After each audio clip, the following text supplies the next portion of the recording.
à tous les gars, c'est Cbix, j'espère que vous allez bien. Aujourd'hui, une nouvelle vidéo sur un altcoin bien précis, il s'agit du Bitensor avec le token TAO. Ça va être très intéressant parce qu'on a plein de choses à analyser et on peut voir juste à la courbe d'aujourd'hui qu'il n'a fait que monter. Et si on dézoome et qu'on se met en monthly, vous pouvez voir qu'on a une évolution qui est juste incroyable. Donc dans cette vidéo, on va voir un petit peu tout ce qu'il y a à savoir sur ce token, mais on va surtout se focus sur l'analyse technique bien évidemment comme d'habitude.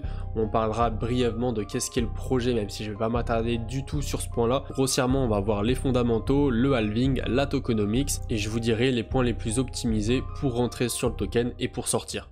Alors donc qu'est-ce que le projet Bitensor? Alors déjà c'est un projet qui est dans le domaine de l'intelligence artificielle et plus particulièrement autour de l'intelligence artificielle décentralisée. Le projet a vraiment pour but de créer une réelle économie autour de ça. Et si vous voulez, grâce à la puissance de calcul qu'utiliseront les modèles d'IA, ça permettra donc d'avoir plus d'efficacité et plus de performance sur la blockchain. Et après, ça sera aux développeurs et aux entreprises de créer des choses et d'utiliser réellement cette technologie. Pour l'instant, on n'a pas énormément d'utilisation sur ce token, mais le token est arrivé en 2022, donc c'est normal, il faut que ça prenne du temps, que tout le monde se développe. Et puis normalement, si tout se passe bien, durant le prochain bull run, on devrait avoir quelques utilisations qui arriveront, en tout cas on l'espère. Parce que bien évidemment, vous vous doutez que sur le court terme, on peut avoir des gros pumps sans qu'il y ait de réelle utilisation de ce token et sans qu'il y ait de réelle utilité derrière. Mais sur du long terme, en tout cas, il nous faudra une réelle base solide. Pour l'instant, on l'a pas encore, mais ça arrive petit à petit et ça va se construire. Mais normalement, ça devrait arriver petit à petit, étant donné que la technologie est quand même très performante. On est sur un projet qui est certes très ambitieux, mais s'ils y arrivent, honnêtement, les gars, ça va être un carnage, ça va être incroyable à voir. Sur le site de TAO, on peut voir qu'on a quand même pas mal d'informations.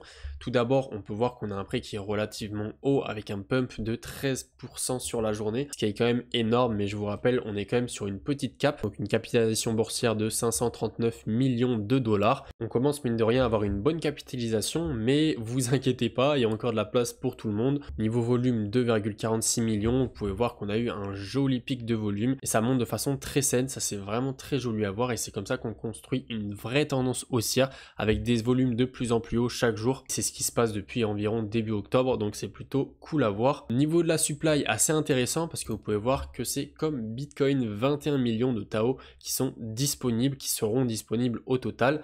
Et en plus de ça, c'est un protocole qui est donc Proof of Work. On a donc des halvings. Le premier halving n'est toujours pas passé, il arrivera fin 2025. Mais ça, on en reparlera dans la suite de la vidéo. Niveau du stacking, si vous voulez stacker vos tokens, on a un gros APR de 19,5%. Il devrait baisser au prochain halving. Mais pour l'instant, profitez-en les gars, parce que c'est pas tous les jours. Pour l'instant, on va voir le halving, chose assez intéressante.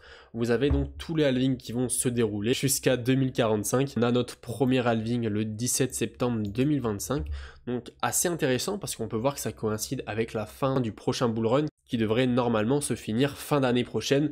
Donc on pourrait entre guillemets avoir le bouquet final avec une grosse altcoin saison et puis ça couplé au halving, on pourrait avoir un TAO qui vraiment nous fait des performances incroyables. Au niveau de la circulation des tokens par contre, ça peut refroidir. Au niveau de l'investissement, on n'a que 26% de la supply qui a déjà été émise, alors c'est très peu.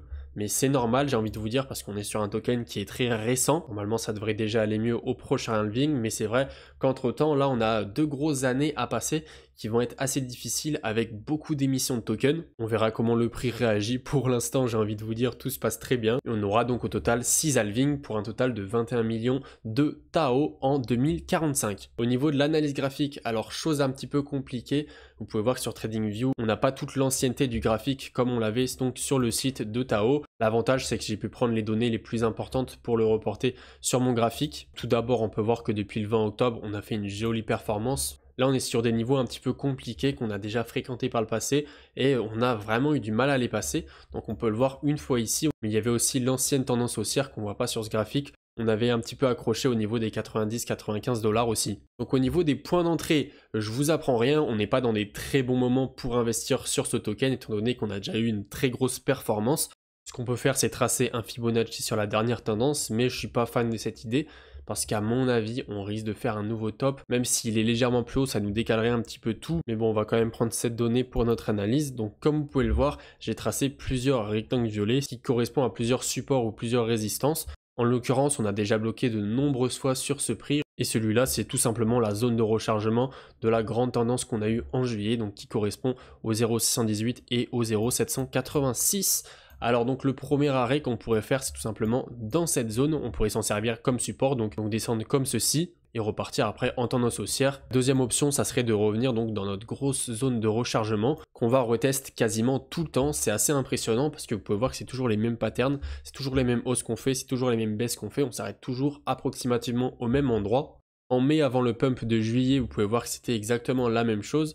Après ce gros pump, on est revenu également dans cette zone, donc c'est pas impossible qu'on y revienne une troisième fois. Moi personnellement, tant qu'on reviendra pas dans cette zone, je ne rechargerai pas sur cette altcoin. Donc voilà au niveau des points d'entrée. Maintenant, on va se focaliser au niveau des points de sortie. Pour ceux qui me suivent, vous commencez à me connaître. Moi, j'essaye toujours de prendre des profits qui vont me safe. Et après, je peux me permettre de laisser courir un petit peu mes investissements plus longtemps. Donc, si vous êtes rentré au bottom, c'est pas déconnant d'avoir une première sortie. Pas grand chose, hein, mais 20-30% de votre capital de cette crypto à l'ATH. Et là, on va rentrer dans le vif du sujet avec nos fameux points de sortie donnés par Fibonacci. Donc, j'ai tout simplement retracé la dernière tendance de l'ATH jusqu'au bottom qui nous donne 4 magnifiques targets.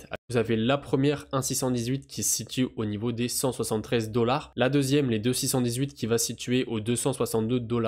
La troisième, 3,618 qui va se situer aux 350 $. Et la dernière, la 4,618 qui est donc les 438 $. Honnêtement, moi j'ai l'habitude de m'arrêter aux 2,618 ou aux 3,618.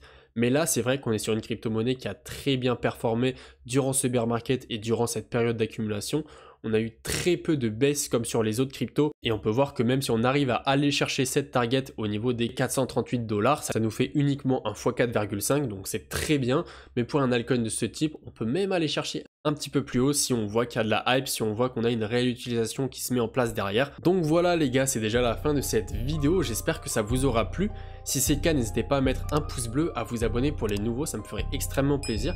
Je vous fais plusieurs vidéos par semaine où je vous présente des projets comme je l'ai fait aujourd'hui et je vous fais aussi plusieurs analyses techniques sur le Bitcoin par semaine où on traite aussi les actualités. J'essaye d'être le plus complet possible dans l'écosystème crypto tout en étant assez vulgarisant pour que tout le monde comprenne bien, surtout les nouveaux. Pour l'instant, il n'y en a pas beaucoup étant donné qu'on est encore en période d'accumulation, mais ça arrivera très très vite. Si vous avez des altcoins que vous voulez que j'analyse, n'hésitez pas à me le mettre en commentaire et je me ferai un plaisir de les analyser dans mes prochaines vidéos. Sinon, moi je vous dis c'était CBX, on se retrouve très bientôt pour une prochaine vidéo. Allez, ciao!